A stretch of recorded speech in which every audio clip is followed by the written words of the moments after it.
19/1/2026 ಸೋಮವಾರ ಸಮಯ ಬೆಳಿಗ್ಗೆ 10 ರಿಂದ ಸಾಯಂಕಾಲ 6ರವರೆಗೆ ಮಾನ್ಯ ಶ್ರೀ ಅವಿನಾಶ್ ಜಾಧವ್ ಶಾಸಕರು ಚಿಂಚೋಳಿ ಇವರು ಕಚೇರಿ ಎದುರುಗಡೆ ಧರಣಿ ಸತ್ಯಾಗ್ರಹ ನಡೆಸಲಾಗುವುದು ಅಂತ ಪತ್ರಿಕಾಗೋಷ್ಠಿಯಲ್ಲಿ ತಿಳಿಸಲಾಗಿದೆ. ರಾಜ್ಯ ಸಿಮೆಂಟ್ ಕಂಪನಿಗಳಲ್ಲಿ ಕಾರ್ಯನಿರ್ವಹಿಸ್ತಾ ಇರುವ ಅರ್ಹ ಗುತ್ತಿಗೆ ಕಾರ್ಮಿಕರಿಗೆ ಸಮಾನ ವೇತನ, ಇತರೆ ಸೌಲಭ್ಯಗಳು, ಸೆಂಟ್ರಲ್ ಸಿಮೆಂಟ್ ವೇಜ್ ಬೋರ್ಡ್ ಜಾರಿ ಮಾಡಲು ಒತ್ತಾಯಿಸಿ ಬೇಡಿಕೆಗಳಿಗೆ ಸಂಬಂಧಪಟ್ಟಂತೆ ದಿನಾಂಕ 9/7/2024ರಂದು ಕಾರ್ಮಿಕ ಸಚಿವಾಲಯದ ಅಧೀನ ಕಾರ್ಯದರ್ಶಿ ನವದೆಹಲಿ ಅವರ ರಾಜ್ಯ ಮುಖ್ಯಸ್ಥ ಕೇಂದ್ರ ಕಾರ್ಮಿಕ ಇಲಾಖೆ ಬೆಂಗಳೂರು ಇವರಿಗೆ ಸಿಮೆಂಟ್ ಕಂಪನಿಗಳ ಗುತ್ತಿಗೆ ಕಾರ್ಮಿಕರಿಗೆ ಸಮಾನ ವೇತನ, ಇತರ ಸೌಲಭ್ಯಗಳ ಕುರಿತು ಕ್ರಮ ಕೈಗೊಳ್ಳುವಂತೆ ಸೂಚಿಸಿದ್ದಾರೆ.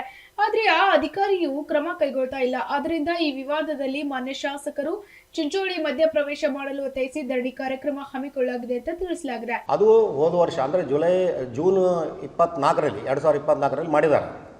ಅದರಲ್ಲಿ ಬೆಂಗಳೂರಲ್ಲಿ ಇರ್ತಕ್ಕಂಥ ಅಧಿಕಾರಿ 1.5 ವರ್ಷ ಕಳೆದರೂ ಕ್ರಮ ಕೈಗೊಳ್ತಾ ಇಲ್ಲ. ನಾನು ಎಷ್ಟು ನನ್ನ ಒಂದು ಶಕ್ತಿ ಮೀರಿ ಪ್ರಯತ್ನ ಮಾಡಿದ್ದೀನಿ, ಆದರೆ ಯಾವುದೇ ಕಾರಣಕ್ಕೂ ಅಧಿಕಾರಿ ತನ್ನ ಕಚೇರಿ ಬಿಟ್ಟು ಹೊರಗಡೆ ಬರ್ತಾ ಇಲ್ಲ, ಅದಕ್ಕೆ ಸಂಬಂಧಪಟ್ಟಂತೆ ಯಾವುದೇ ಕ್ರಮ ಕೈಗೊಳ್ತಾ ಇಲ್ಲ.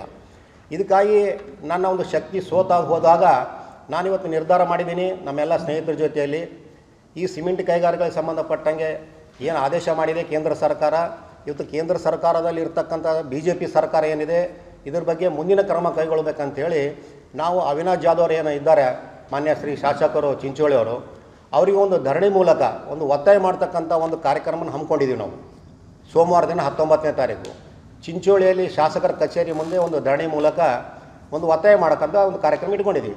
ಅಂದರೆ ಇದರಲ್ಲಿ ಮಧ್ಯಸ್ಥಿಕೆ ವಹಿಸ್ಬೇಕು. ಅವರು ಮಧ್ಯಸ್ಥಿಕೆ ವಹಿಸಿ ಅಧಿಕಾರಿಗೆ ಏನಂದ್ರೆ ಕ್ರಮ ತಗೊಳ್ತಕ್ಕಂಥ ಒಂದು ಕೆಲಸ ಅವರಿಗೆ ಮಾಡ್ಸೋಕೆ ಹೇಳಬೇಕಾ ಶಾಸಕರು ಅಂತೇಳಿ ನಮ್ಮದು ಒತ್ತಾಯ. ಯಾಕಂದರೆ ಈ ಸೆಂಟ್ರಲ್ ವೇಜ್ ಬೋರ್ಡ್ ವೇತನ ಏನಿದೆ ಈ ಸಿಮೆಂಟ್ ಕಾರ್ಮಿಕರಿಗೆ ಕೊಡಲೇಬೇಕನ್ನೋದು ಕಾನೂನಲ್ಲಿ ಕಡ್ಡಾಯವಾಗಿದೆ.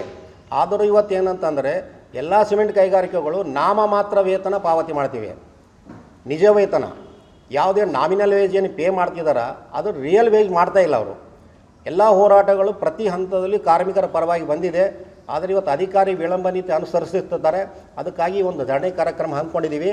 ಆ ದಿನ 19 ತಾರೀಕು ತಮ್ಮ ಪ್ರತಿನಿಧಿಗಳು ಚಿಂಚೋಳಿಯಲ್ಲಿ ಮಾಧ್ಯಮ ಮಿತ್ರರು ಯಾರೇ ಇದ್ದರೂ ಆ ಕಾರ್ಯಕ್ರಮಕ್ಕೆ ಬಂದು ನಮಗೆ ಒಂದು ಬೆಂಬಲ ಕೊಡಬೇಕಂತ ಕೇಳ್ತಾ ಇದ್ದೀನಿ. ಜಿಲ್ಲೆಯಲ್ಲಿ ಸುಮಾರು 8ರಿಂದ 9 ಸಿಮೆಂಟ್ ಕಾರ್ಖಾನೆಗಳಿವೆ.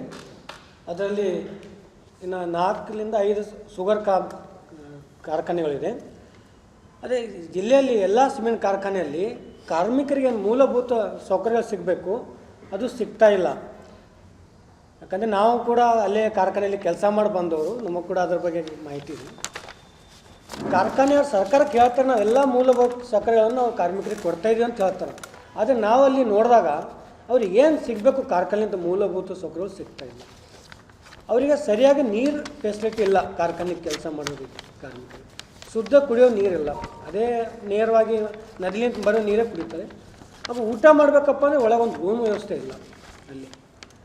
ಇನ್ನೊಂದು ಅವರಿಗೆ ಅಲ್ಲಿ ಕಾರ್ಮಿಕರಿಗೆ ವೇತನ ಎಷ್ಟಿದೆಪ್ಪ ಅಂದರೆ 300ರಿಂದ 400 ರೂಪಾಯಿ ಅವ್ರಿಗೆ ವೇತನ ಇದೆ ದಿನಕೂಲಿ ನೌಕರಿಗೆ.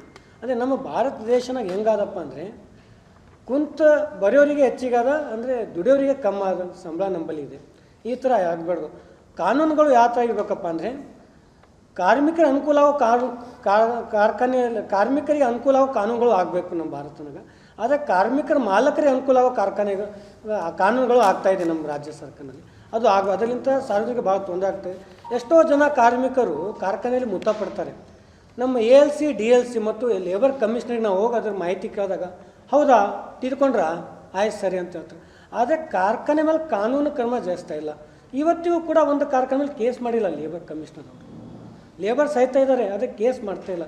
ಅಂದರೆ ಲೇಬರು ಕಮಿಷನರು ಕಾರ್ಮಿಕರ ಪರವಾಗಿ ಕೆಲಸ ಮಾಡಬೇಕಾ ಏನು ಕಾರ್ಖಾನೆಯ ಪರವಾಗಿ ಕೆಲಸ ಮಾಡ್ತಾ? ಯಾಕಂದರೆ ನಮ್ಮಲ್ಲಿ ಇದು ಎಲ್ಲ ಲೇಬರ್ ಕಮಿಷನರ್ ALC DLC ಎಲ್ಲ ಕಾರ್ಖಾನೆಯ ಪರವಾಗಿ ಕೆಲಸ ಮಾಡ್ತಂದರೆ ಲೇಬರ್ ಪರವಾಗಿ ಕೆಲಸ ಮಾಡ್ತಾಯಿಲ್ಲ. ಅಂದರೆ ಸರ್ಕಾರ ಲೇಬರ್ಗೋಸ್ಕರ ಕಾರ್ಮಿಕ ಇಲಾಖೆ ಮಾಡಿದ್ದಾರೆ.